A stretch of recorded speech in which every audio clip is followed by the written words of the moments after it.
never before heard the sound of silence analogized to romaine lettuce. No? So that's No? no, and that's brilliant. Maybe you could write a book called The Crunch of Lettuce or something. Yeah, I don't think that'll happen, but So next, yeah. Kumu asks, in the Majjhima Nikaya, it mentions throwing away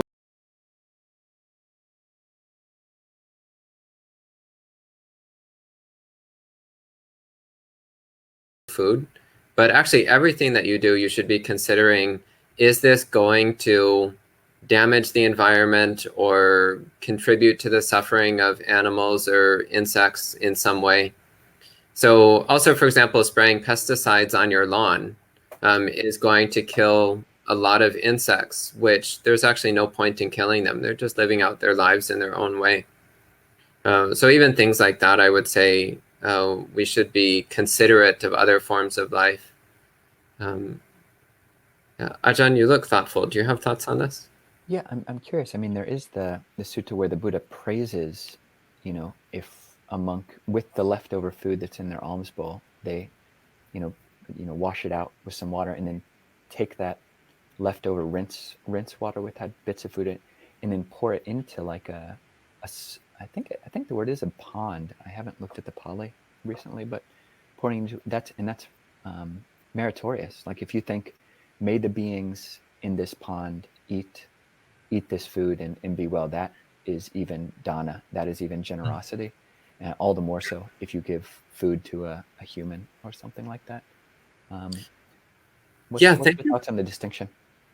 Thank you for bringing that up, because the distinction here, I think, is between, on one hand, carelessly throwing away leftover food in a way which might harm living beings, versus carefully discarding it in a way that it might feed or sustain living beings. And actually, what comes to mind is that in Japanese Zen monasticism, this is actually ceremonialized, where the water that's used to wash out your bowl is, then you take it and you chant a little verse which is saying, I'm offering this for the nourishment of other sentient beings, and you carefully pour it out outside somewhere. Again, with the thought, like, may this go to feed and sustain some other sentient beings. So it's the attitude of offering, so considerately offering your leftovers to another being, as opposed to carelessly throwing it away in a way that might be harmful. So that, I think, is the difference there. Yeah, good point. Good point.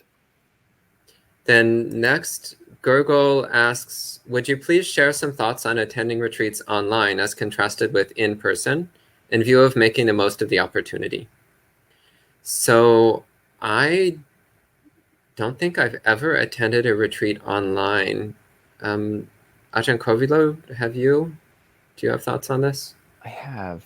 Well, I attended the Bhikkhu Bodhi retreat this past weekend, which is a 4-day retreat, and then I attended I think a 3-day Stephen Batchelor retreat earlier this year, and You took a Stephen Batchelor retreat.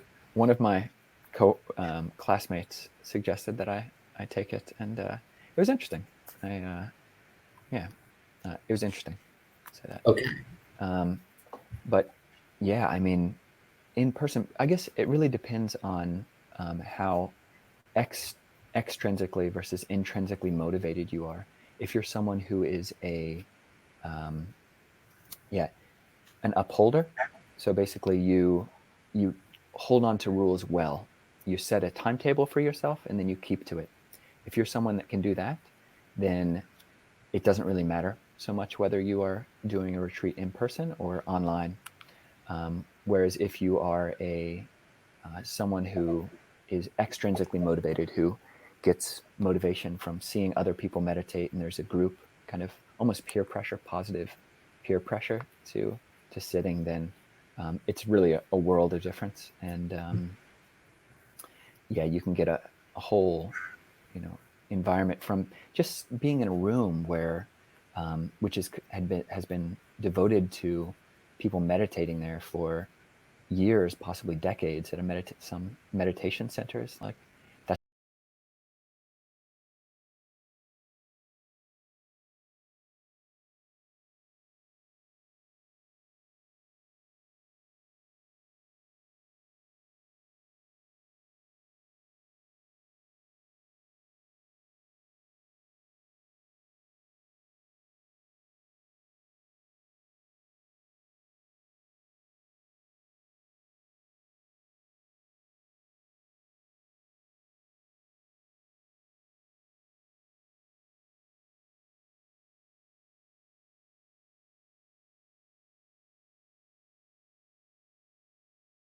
be used to refer to particular characteristics of mind.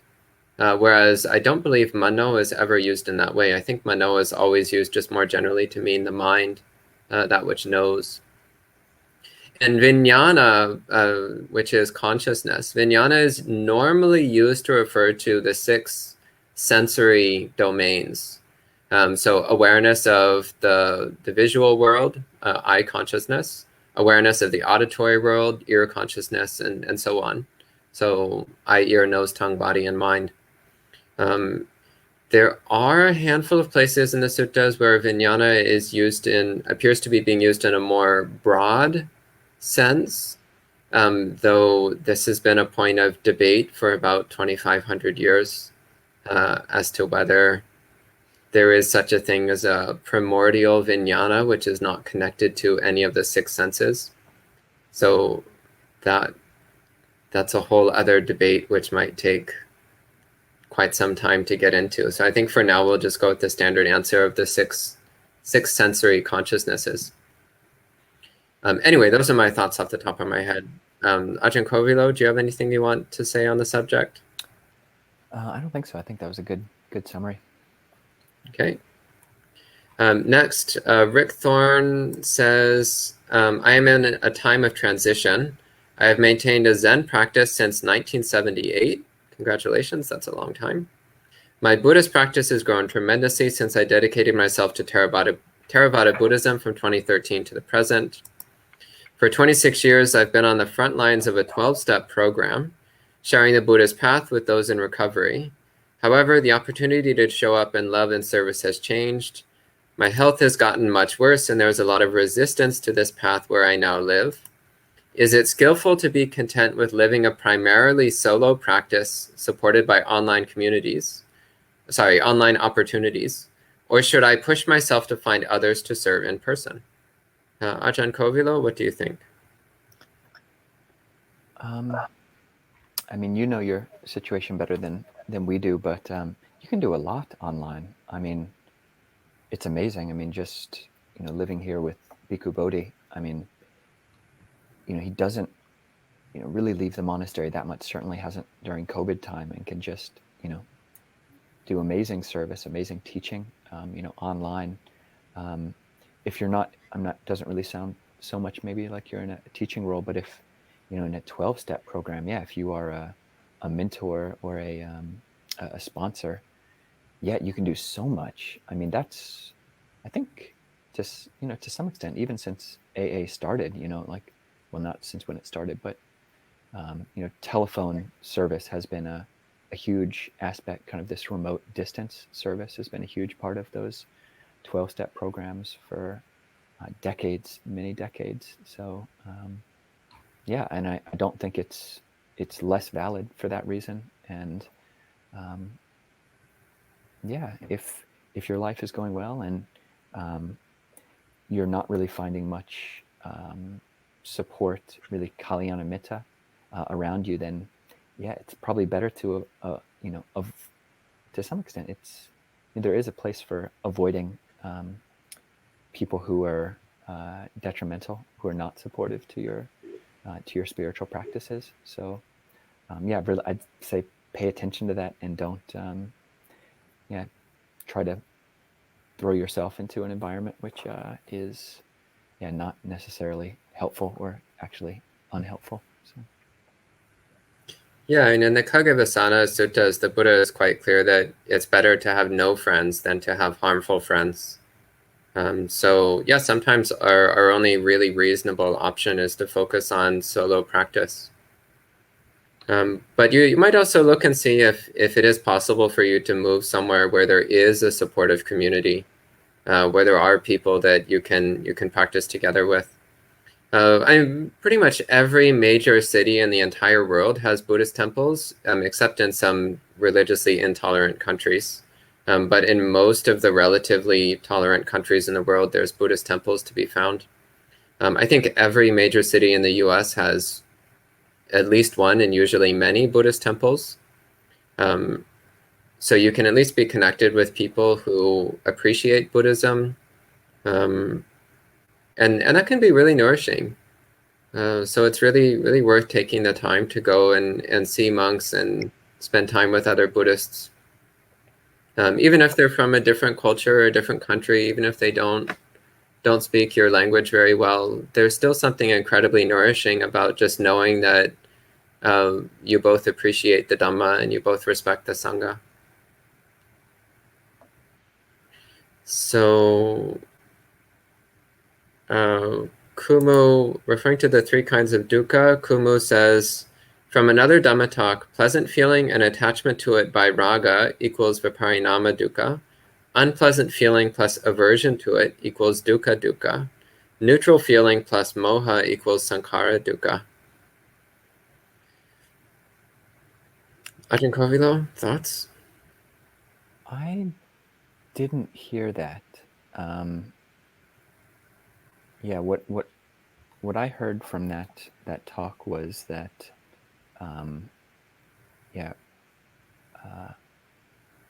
I think he was referencing the shorter discourse on questions and answers. Do you remember that part, Sudaso, when the Buddha is talking about the underlying tendency towards, or the underlying condition which leads to craving is pleasure, or the underlying feeling which leads to aversion is dukkha, and the underlying feeling tone, underlying vedana, which leads to delusion is neutral feeling. Mm-hmm. I can't. I remember that, but it's not connected with this three set, like dukkha, viparinama, and sankhara dukkha. It's not connected with this three set. It's just connected with the standard pleasant, unpleasant, neutral set. Yeah, that's my understanding as well. Yeah, I don't see how this would, this would align. No. Okay, so we'll move on to the next question. Paul asks, do you have any advice on how to deal with papancha, mental proliferation, whether in meditation or everyday life? I find that my mind is often distracted and restless. Well, you're not alone. So this is actually a very common problem. Mental proliferation, first off, recognize it's an activity that we engage in. So if there's just a bunch of noise in the background of your mind, well, that's not papancha. That's just echoes from past mental activity. Papancha is when you're actually actively producing unnecessary mental noise. It's when you're actually actively making noise with your mind, or producing stories, or getting wrapped up in ideas or imagery in the mind. And there is a place for that. So, for example, if you're planning an event, then you do need to generate ideas. But most of the time, it's not necessary. Most of the time, you can let your mind be silent. So if you see yourself starting to proliferate in your mind, you can just gently tell yourself, not right now. Like, now is not the time. I can plan things later. I don't need to do this right now. So just gently telling yourself, like, not right now. And come back to your body. Just keep coming back to your body. Mindfulness of the body is an incredibly effective way of cutting through mental proliferation. Walking meditation can be very potent for this, or mantra practice of any type can be very potent as well. Yeah, mostly just reminding yourself that papancha is 99% useless. And the other 1% is only useful under very specific controlled times and circumstances. Ajahn Kovilo, any thoughts? I do find there's a relationship between, say, like bodily posture and papancha. Specifically, a certain type of papancha may be like related to like computer use. So fortunately, I'm not in a situation where, I have to use a computer all day or even for large parts of the day. But it's very easy to see, and I felt it in myself when you just start getting like sucked more and more gradually, like sucked into the screen more and more, like hunched over, and it's almost like the papancha energy is like, like reeling you in, reeling you forward. And yeah, if you can come back to the upright posture, as it says in the beginning of so many suttas, the Satipatthana Sutta, the Anapanasati Sutta, and breath meditation, you make the body uju, which is upright. And yeah, when you've got that physical balance of body, then you can notice when, yeah, the mind is kind of going out through the eyes, in a sense, or that's a kind of, again, a descriptive way of talking about it. Of course, the brain, or there's nothing actually coming out of the eyes, but that's kind of the momentum. There's this forward pull. Yeah. Right. And Rick asks, when I focus on the nada sound, I experience nausea. Is this unusual? Again, I don't normally use it. So Ajahn Kovilo, can you take this one, please? Well, there is, tinnitus or tinnitus is a medical condition, which I don't have it. I have relatives who do. I think we just lost Ajahn Kovilo. Oh, I can still hear you. Oh, Yeah. okay. The feed just came back. Okay. Okay. Sorry, could you please repeat your answer, please? Yeah, no, there's a medical condition called tinnitus or tinnitus, which, one might think that is just like an amped up version of the nada sound, but I think actually tinnitus or tinnitus is actually it's a painful feeling, whereas the nada sound is either a neutral feeling or a neutral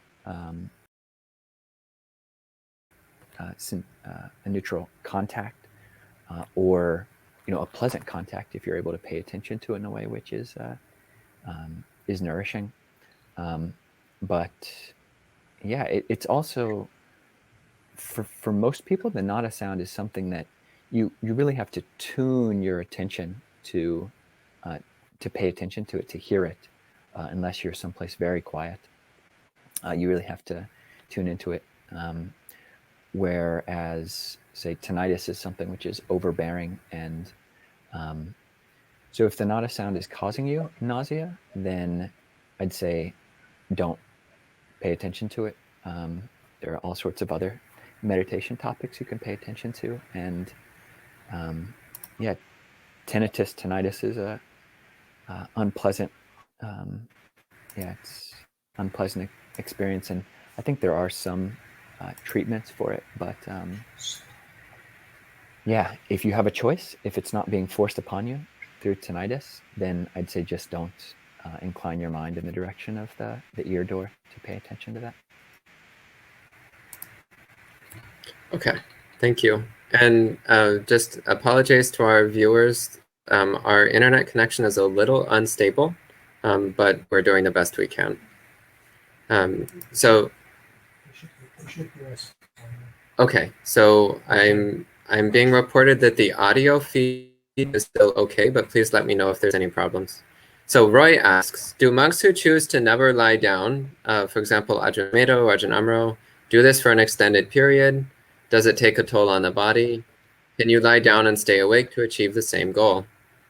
So the practice of not lying down is normally done only for specified amounts of time. And it's actually, optimally, it's done by people who have very strong samadhi, where their meditation is so strong that they actually don't need to sleep at night. So it's not meant for people who need a good solid 8 hours of sleep every night, because you're just going to wind up falling asleep sitting up, which usually will lead to you crumpling over and damaging your spine and your back and your neck. So it's not really recommended for ordinary people. It's meant for people who have very advanced meditation. And even then, it's normally done for specified periods of time. Though some people do wind up doing it for the rest of their life if their meditation is really advanced. Yeah, does it take a toll on the body? Again, if your meditation is incredibly advanced, no, it doesn't. But if your meditation is not very advanced, then yes, it's going to be very hard on your body. Can you lie down and stay awake to achieve the same goal? So the practice is actually called the sitting practice. So nesajjika literally means the one who sits. So lying down, you would by definition not be doing the sitter's practice. So I would say no. No, that's not the same thing. Yeah. Ajahn Kovilo, any thoughts? Yeah, no, I agree with that. I hadn't heard that Ajahn Sumedho had done it for a long time. Pretty much anyone in, Thai forest monasteries in the Ajahn Chah tradition, and in Thailand, and also, some of the monasteries in the West, do this on a maybe a weekly basis, each observance day or each the lunar quarters. Basically, you stay up all night and are meditating in a group setting. Ajahn Amaro, I think he did it for 3 years or something as a young monk. Ajahn Jayasaro, I think he did it for 4 or 5 years. Reverend Hung Shur, I think did it for something like 20 years. And I think for Reverend Hung Shur, it did take a toll on his body. He was also, for a period of that, he was like living in a van, which didn't have like proper, like he kind of like had to do sitters practice like hunched over because the roof was too low, is what I've been told. So yeah, don't do your sitters practice in a van if you have a choice. But it's an impressive project. I mean, yeah, people who do it, I'm impressed. Ajahn Pasano has been doing it, on a regular basis for years. But yeah, I agree with Bhante Sudaso. That's yeah, you don't want it to make you dislike meditation, and you don't want it. What it can do for some people is if you push yourself and you're not getting, Dhamma piti, Dhamma sukha, so pleasure and joy and rapture from the practice, is that it can actually just, you're just becoming sleep deprived. And then when you come to meditate, you just fall asleep. So this is a common thing for people who do take it on for, say, like the 3 months of the range retreat, which is somewhat common. They'll just, you see them in a public meditation event and they're just constantly nodding, because they're thoroughly sleep deprived. So I think one useful rubric for paying attention to how much you can cut down your sleep or not is the quality of your mindfulness during the day, and just paying attention to that as your kind of guiding star. If your mindfulness is going down during the day, then maybe you need to get some more sleep. Yeah, I agree. Also, just as a general rule, if you're falling asleep a lot during your meditation, then it might be that you're just not sleeping enough. So sometimes sleepiness in meditation has a very simple explanation, which is that you need to sleep more. So Rick asks, how much pain and exhaustion is skillful when applying right effort? How do we tell when we are pushing too hard or when we are not applying enough effort? Ajahn Kovilo? The Buddha doesn't correlate dukkha or sukha, so suffering or pleasure, so pain and pleasure, with wholesome and unwholesome mind states. There are types of suffering which actually lead to the increase of wholesome mind states, and there are types of experiences of suffering states and the increase of unwholesome mind states. So take the increase or decrease of wholesome and unwholesome mind states as the measure of how much. So how do we tell when we are pushing too hard and when we are not applying enough effort? You can tell if you're pushing too hard, in that on the whole, wholesome states are decreasing and unwholesome states are increasing. But that said, I mean, you read that, of course, that's the definition for people who are aware of these things of right effort, is, the increase of the wholesome, decrease of the unwholesome.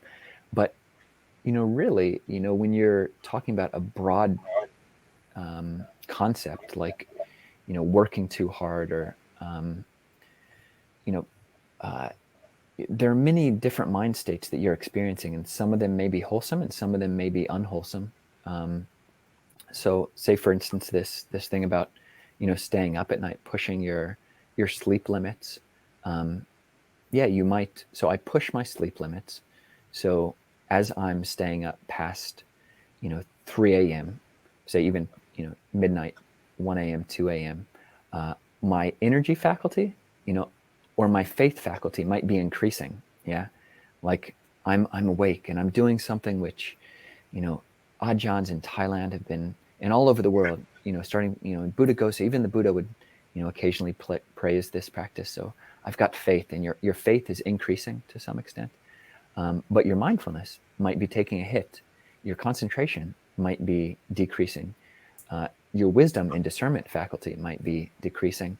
So it's kind of like you have to be looking at this whole spectrum of wholesome and unwholesome mind states and be trying to get a overall general sense of what is the net positive or net negative, kusala, akusala, wholesome, unwholesome, deficit versus plus. So are you in the red, or are you in the whatever the opposite of the red is in that simile? I don't know economics, so apologies. But... Great, thank you. And Paul asks, do you have any suggestions as to which time of day is best for lay people to do formal meditation? Is it best to wake up very early to meditate? Well, realistically, you should be meditating as much as reasonable. But I would say that, yeah, it's better to plan on meditating first thing in the morning. So wake up early. If you're groggy, have a little bit of tea or coffee. Do a little bit of chanting, maybe the 3 refuges and 5 precepts and the recollection of Buddha, Dhamma, and Sangha. Then do some meditation, however much you have time for, however much you're able to do, 10 minutes, 30 minutes, an hour.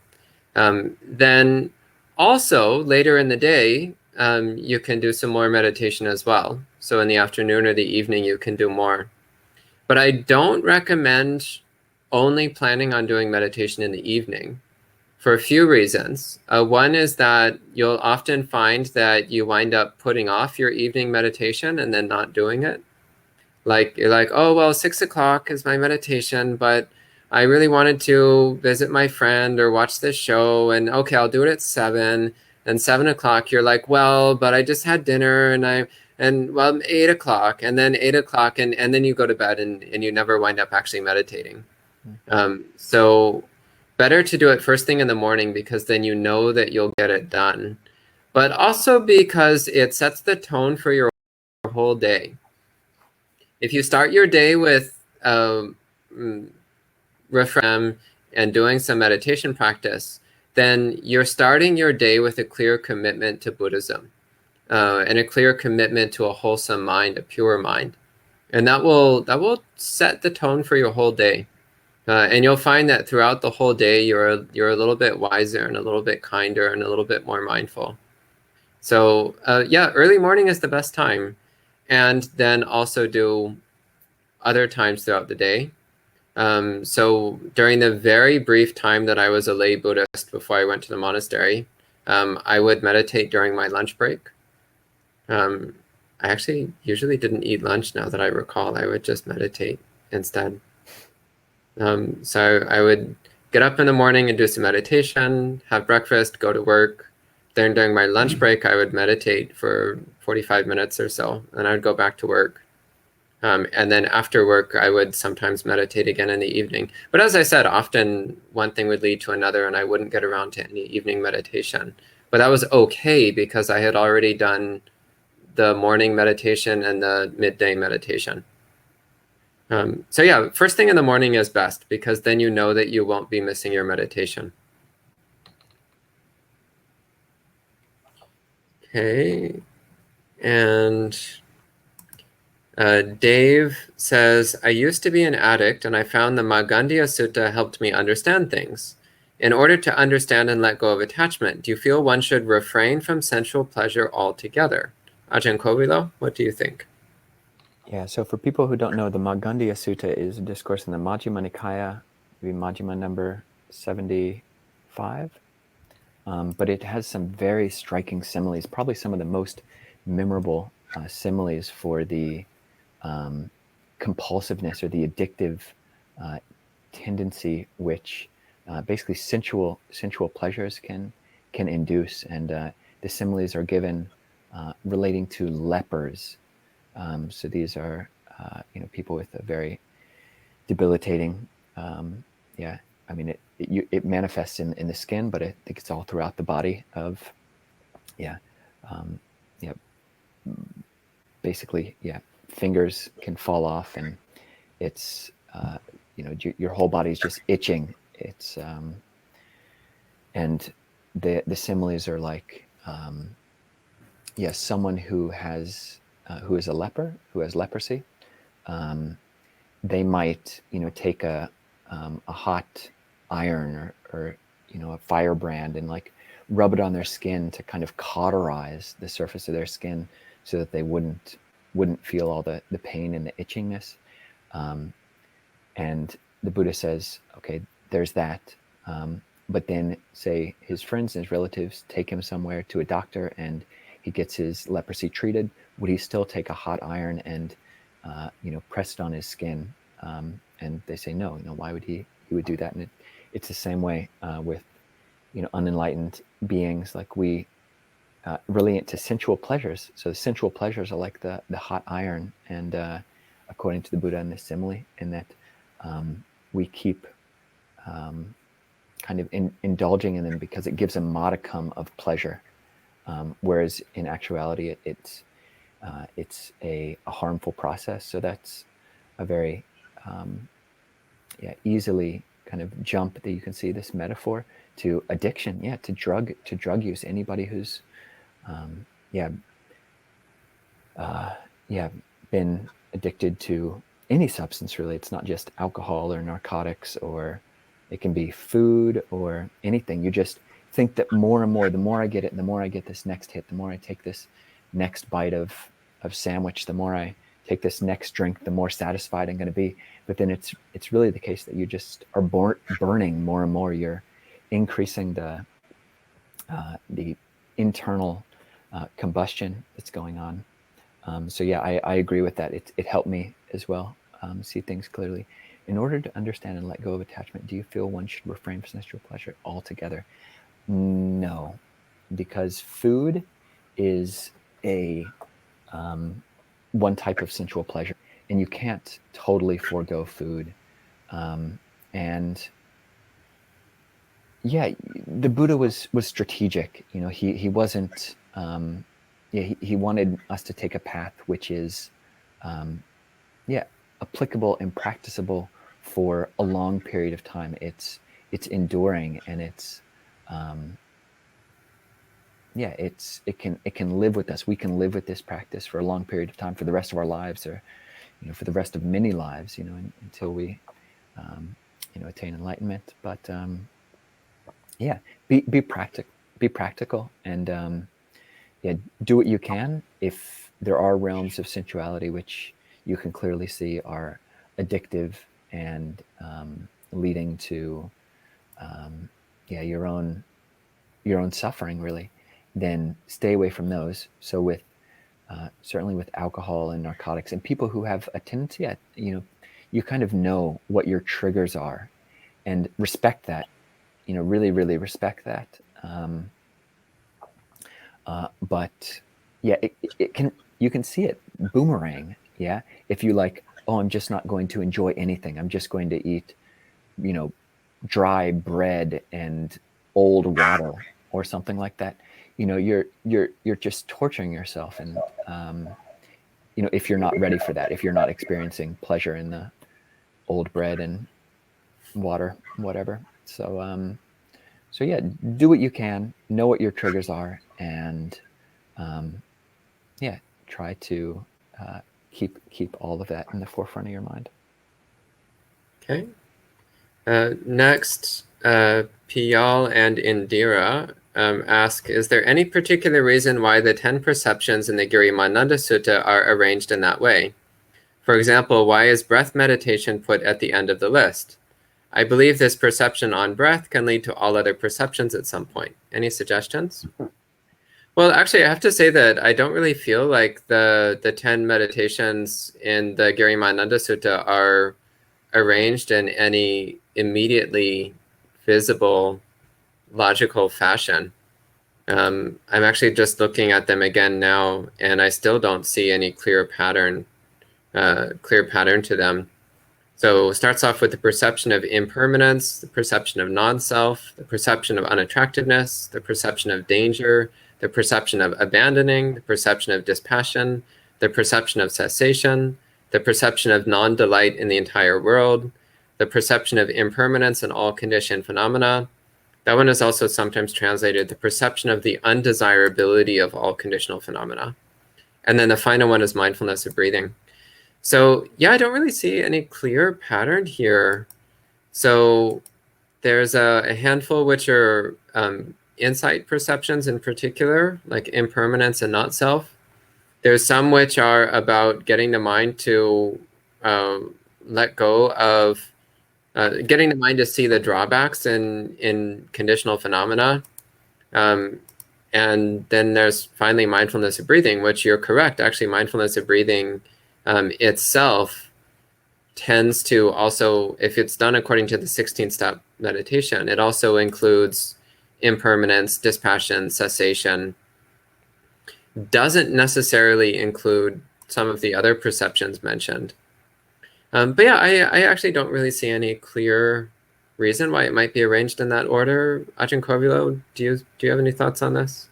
I mean, one kind of counterbalance is the Satipatthana Sutta, where it's the first exercise that you see in mindfulness of the body, which is the first Satipatthana. You know, I think you've got like, depending on how you count, like 6 or even over 10 different meditation subjects for mindfulness of the body. And the first one is mindfulness of the breath, which comes before even the postures and the different bodily positions and the 4 elements, etc. So yeah, it could be just a particularity about Girimananda himself, the sick monk, or Ananda, who was, passing on the message.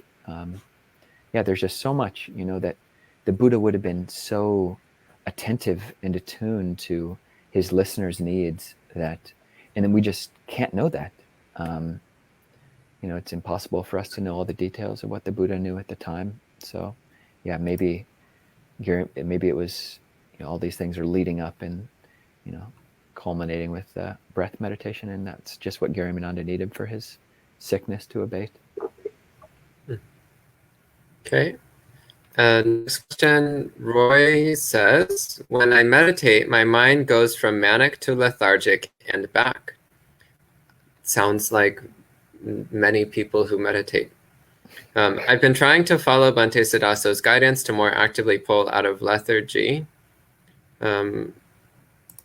But if I just follow that lethargy and try to be aware while my mind sinks, interesting things tend to happen, which include deep and surprising ideas and thoughts related to my day job.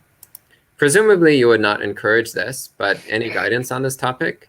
You are correct. I do not encourage this. In fact, I think you're just wasting your time. No, do not let your mind sink into lethargy, no matter how many interesting thoughts appear. In fact, interesting thoughts appear because you're starting to daydream.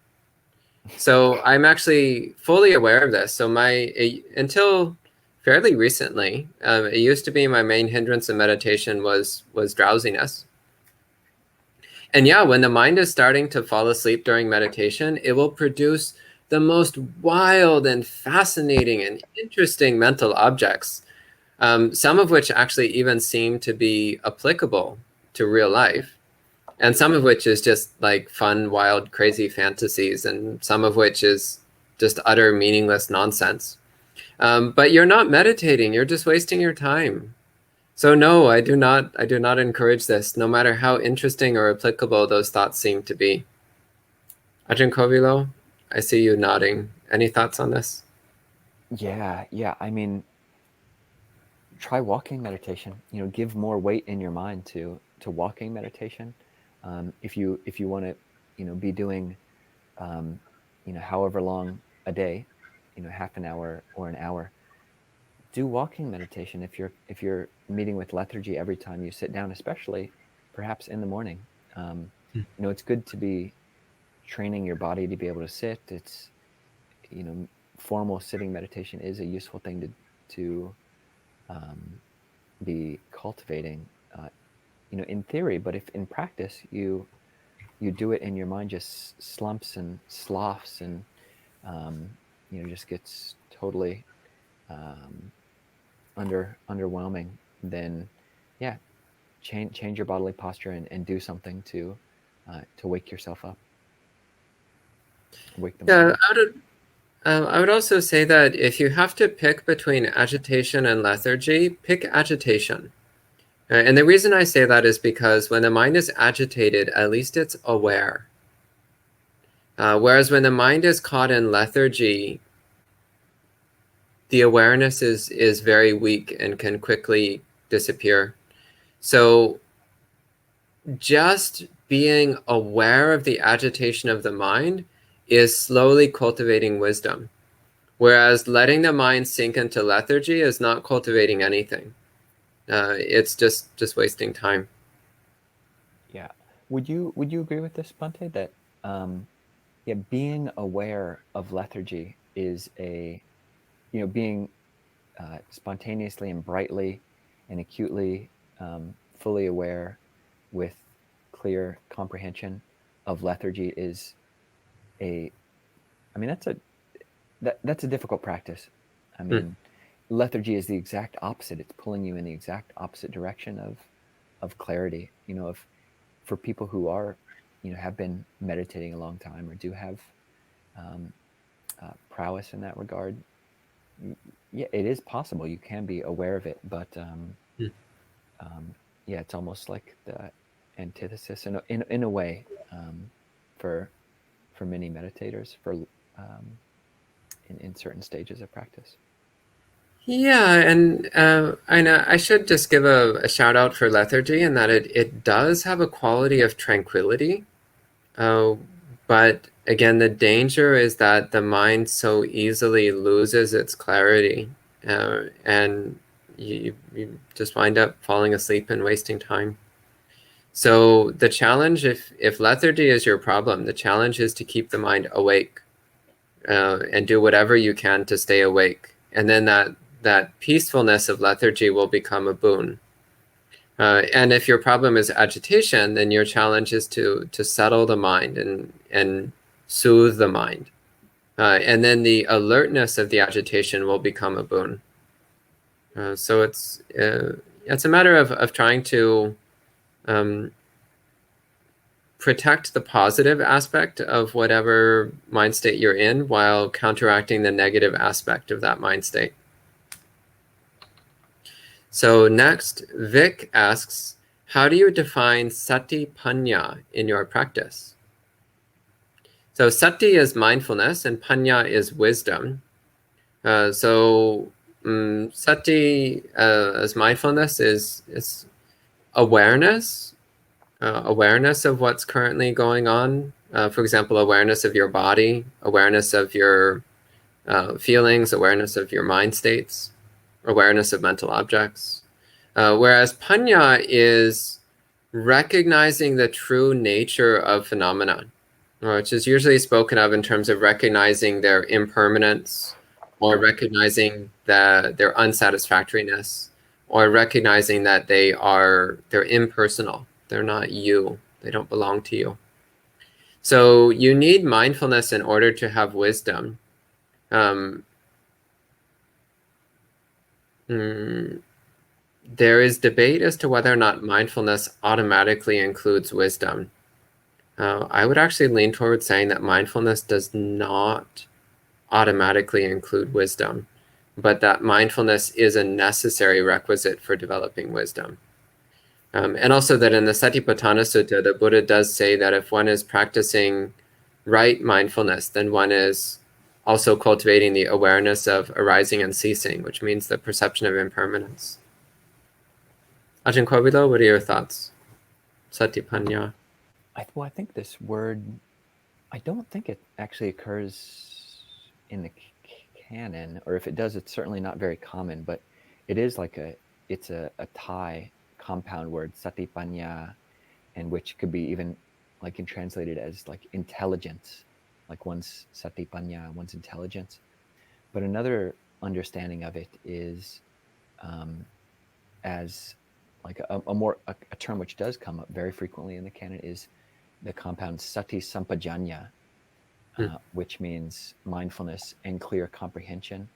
And I think it's even used sometimes as a compound. So the same word so in English it would be like a hyphen, um, mindfulness dash clear comprehension. Hmm. And there are places, certainly in the Abhidhamma, but I think even in the Sutta Pitaka, where sampanya is defined, or yeah, sampajanya and panya are seen as synonyms for one another. So sampajanya, I mean, they have the same root, which is nya, and sampajanya just has an extra sung, which means together with in front of it, um, which doesn't do that much. But yeah, sati sampajanya is basically like the clear, awake, bright knowing, and yeah, that for me that really is practice. For me, that's like the uh, that's exactly where practice is. If I don't have sati sampajanya, then I'm not really practicing. For me, that's like a catch-all term for um, right effort and right mindfulness, um, connected. Right effort, right mindfulness, right, and right view to some extent. So it's yeah, if I'm not awake and alert in that way, then I'm not really practicing no matter what posture my body's in. Hmm. Okay, and next question. Alex says, this is for you, Ajahn Kovilo. Did you benefit from Stephen Batchelor's retreat? Can the secular approach serve as a useful entryway for some? I did benefit from it. I said that it was interesting in a kind of derogatory word just because I was responding to your face, Bhante Sudasa, which was like in response to yeah, knowing that I went to the Stephen Batchelor retreat. I did find it interesting. I mean, it was a very secular retreat. I mean, main emphasis of his teaching, of course, is on yeah, taking Buddhism into a secular setting, like de-religifying, taking the religious implications from Buddhism.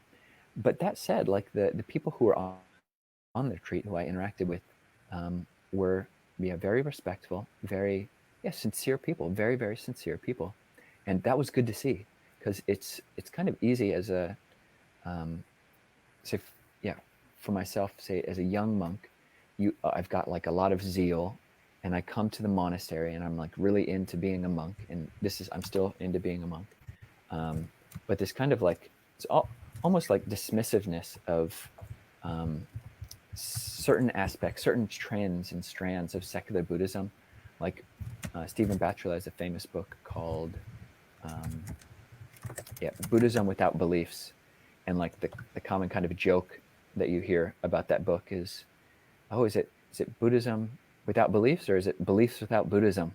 Is kind of the rejoinder, or yeah. So, can a secular approach serve as a useful entryway for some? I definitely think so. I mean, to some extent, um, well, secular is an interesting term. If you mean secular Buddhism as it is taught by Stephen Batchelor, I think it can. Yeah, I mean, I've got a good friend who, yeah, is a very sincere practitioner, and yeah, he's just not ready to get on board with certain things which are commonplace in the canon, like rebirth. He can't yet take that jump. Um, yeah, isn't really inspired by monastic institution, etc.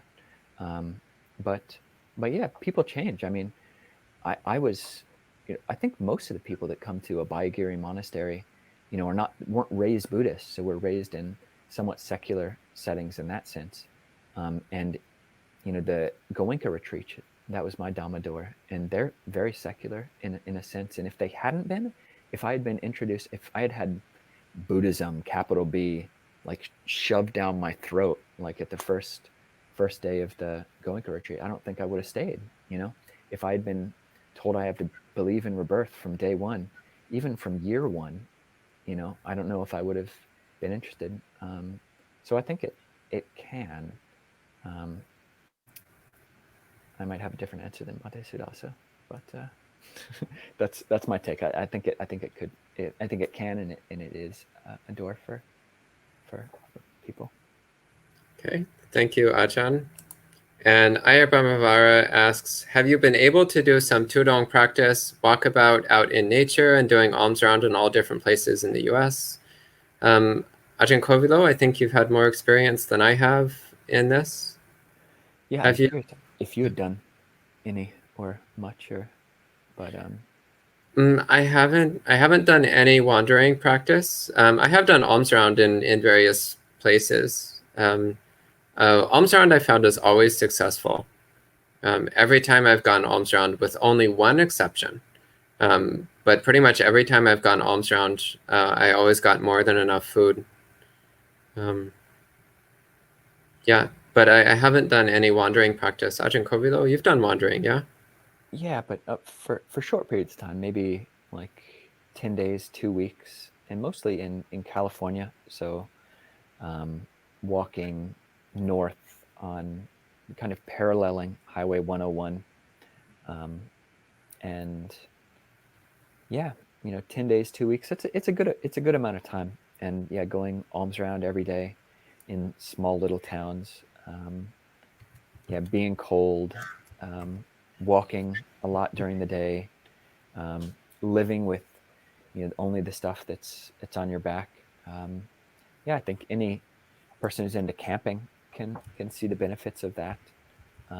So yeah, you see all the benefits that campers get, but the special characteristic that we get as monastics is that one of the things that we're carrying is our alms bowl. So rather than carrying food on our backs or coming into towns to buy food, we will leave our wilderness dwelling to come and walk alms in a town. And yeah, that's you're putting yourself in a very precarious position.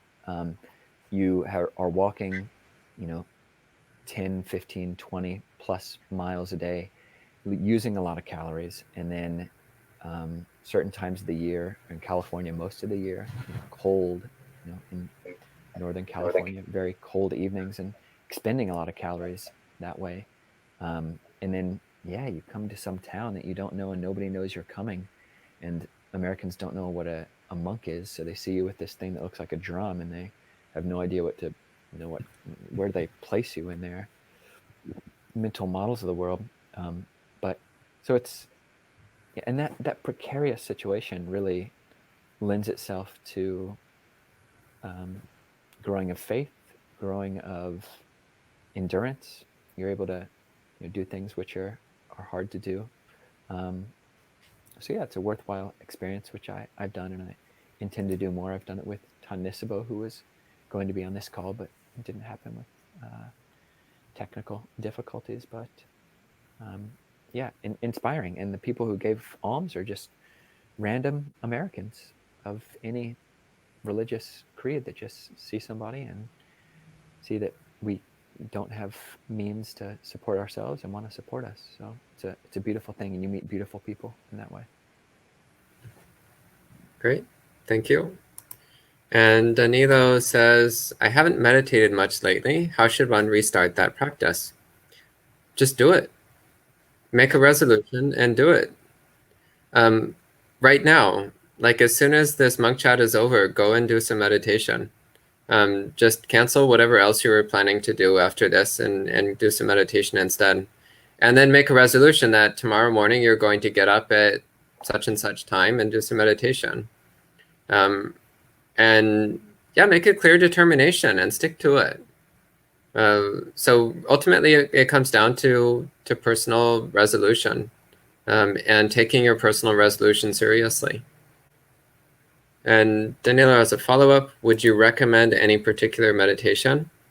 Well, I mean, I'm going to sound like a broken record because I always recommend the same meditations, which are mindfulness of the body, loving kindness meditation, um, contemplation of the six elements, perception of impermanence, silent illumination. I mean, basically the same stuff I talk about all the time.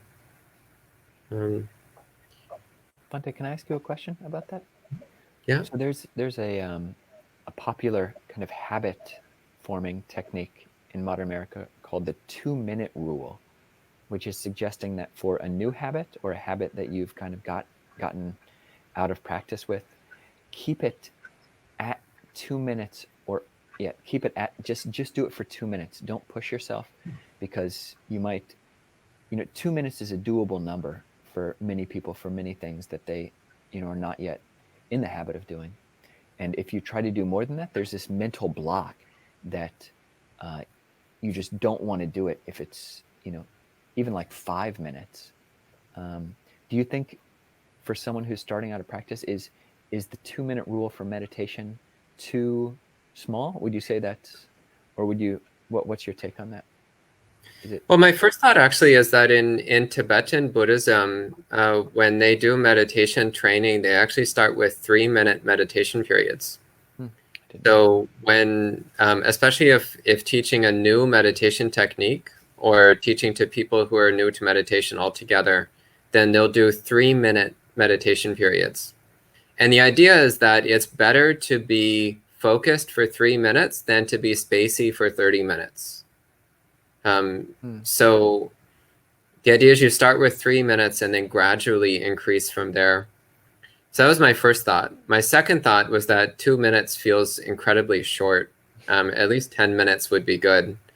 But maybe that's just because I'm used to meditating. So to me, even 10 minutes just feels like a flash of lightning. It's already over. So 2 minutes is a lot better than nothing. So I would say if it's a choice between 0 minutes and 2 minutes, then go with the 2 minutes. But I would also say if somebody is used to meditating and they used to meditate a lot and they used to meditate for 30 minutes or 40 minutes or an hour, then yeah, they should just do 10 minutes, 15 minutes, 20 minutes. They know they can. So those are my thoughts. I mean, 2 minutes is better than nothing, but generally speaking, more is better. Then we have another question for Ajahn Kovilo. Dave asks, is secular Buddhism different from secular ethics? Also, do monks and nuns of different sects come together to contemplate topics and issues? I don't know this term, secular ethics. Secular Buddhism, is, I'm not sure if the term was coined by Stephen Batchelor or not, but he's certainly one of the foremost proponents of it. But it's an interesting term because, I mean, secular, you look it up in the dictionary, and it literally means, the definition is like non-religious.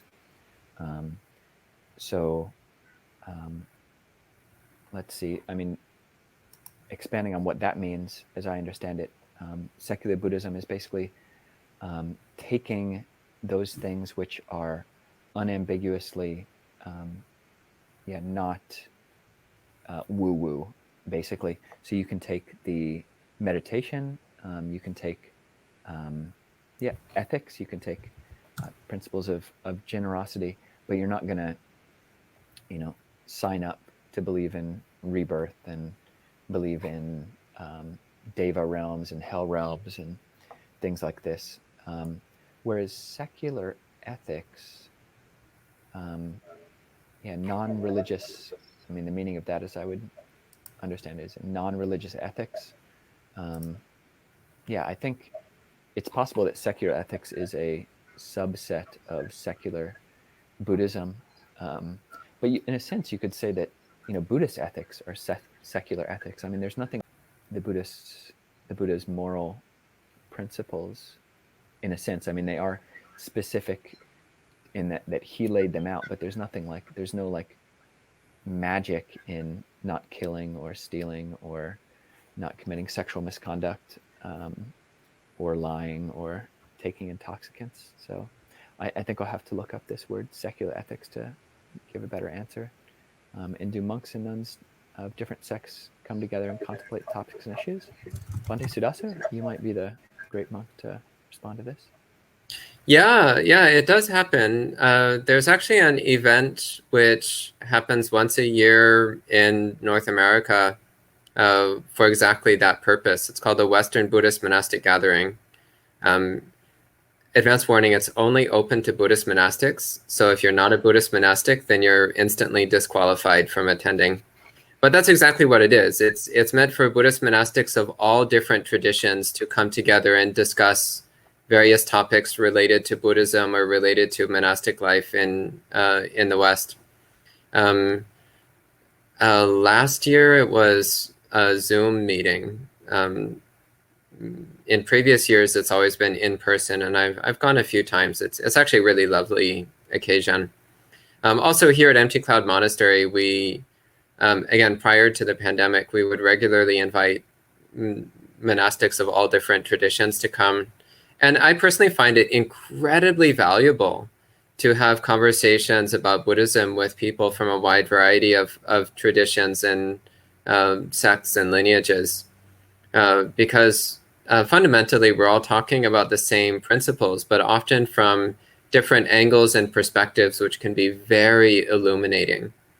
And another thing also is that if one only spends time within one's little insular bubble of everybody from your exact same tradition and your exact same lineage, who uses the exact same words and the exact same perspectives, then it can actually be quite stifling and quite constricting of one's growth. So I've benefited tremendously from conversations with people who have had different training and different studies and different practices than me, within Buddhism specifically. So yeah, it definitely does happen. You also do get some monastics, of course, who are very sectarian and are only interested in their own lineage, and that's fine. That's their choice. It's just not my choice. So I quite enjoy a lot of cross-pollination between lineages. I found it incredibly nourishing to my own growth in the Dhamma. There are also Christian Buddhist monastic gatherings, which I think similarly, if you're not a monk, you're not a nun. Sorry, can't go. Have you ever been to any of those, Bhante Sudasa? Not specifically monastic. I've done some Catholic Buddhist dialogue programs in the past, and I actually always found those quite interesting. Generally speaking, I found Catholics get along relatively well with Buddhists. And there's some interesting overlaps between Catholic monasticism and Buddhist monasticism. And in fact, there's speculation that early Catholic monasticism was inspired by Buddhist monasticism. But yeah, I haven't been to a specifically monastic Catholic Buddhist program. I'd love to go someday. I haven't been. So Aya Brahmavara has a question for you, Ajahn Kovilo. Can you share news on Venerable Nisibo's current situation? I assume that's about his project to open a monastery. Yeah, I wish he was here. Yeah, technical difficulties, but yeah, he is now in Seattle. I think this is his second week. He is going on the alms round. Monday, he's going alms round every day. But Monday through Friday, he's going on alms in Pike Place, so kind of the heart of Seattle. And you can go to the website clearmountainmonastery.org, I believe. And yeah, you've got alms round maps, and he's teaching. I think there's like a weekly get together on Saturdays in one of the parks in the city. I think it's been moving around, but you can go and get the latest information on the website. But he's doing well. There are people. There's a Dana calendar. So although he's going alms round, sometimes people will sign up to come to the location where he's on alms to offer food, and so he's been getting enough food every day, which is great for a human being, monks included. And yeah, it seems like the Seattle Buddhists and Buddhist inclined people are really responding very well. Earlier this week, on 2 different days, he went around and visited various other monasteries that exist. So monasteries in the Sri Lankan tradition, Japanese Zen tradition, met with Chinese monk, Thai monasteries. So getting to know the lay of the land, meeting both monastics and lay people affiliated with these different centers. And yeah, just making connections. And he's a great connector.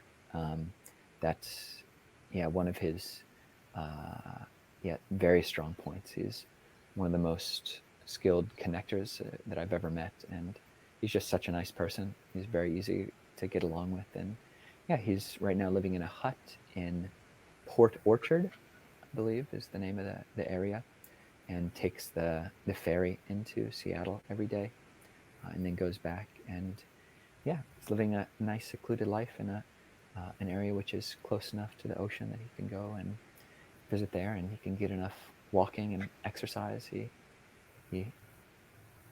loves exercise, loves movement, so walking. So he gets that, and he's doing well. So hopefully he'll be able to tap into another one of these monk chats, and if not, you can see him on the weekends. I believe he's giving a talk tomorrow, which will be streamed on YouTube on the forest tradition, specifically the teachings of Ajahn Lee. Okay. So yeah, thanks. And the last question for the evening, Amaranta asks, can I have an almost monastic life living as a layperson, or is it impossible? It is possible. It is possible to have an almost monastic life as a layperson. It's difficult, but if you set up your life to be very simple and quiet with few duties and few distractions, have a simple job which is wholesome and which optimally doesn't require a lot of brain power, something which you can just do mindfulness of the body while you work. Don't have children, don't have a partner. And make a schedule for yourself. Make a schedule of chanting and meditation for yourself on your days off from work. Spend the whole day doing sitting meditation, walking meditation, and sutta study. You can live an almost monastic life as a layperson, but I would ask yourself, why don't you just go to a monastery? It's a lot easier. If you want an almost monastic life, just go and live in a monastery. It's much easier than trying to do it on your own. So it's almost 9 o'clock, so I think we'll go ahead and end for the evening. There's no more questions showing up. So thank you, Ajahn Kovilo, for joining in for Monk Chat. And thank you to all the people who asked questions. And we'll see you next week. So please join in Wednesday, Thursday, Friday for our regular program, 8 a.m. Sutta study, 7:30 p.m. meditation and Dhamma talk. We also have some other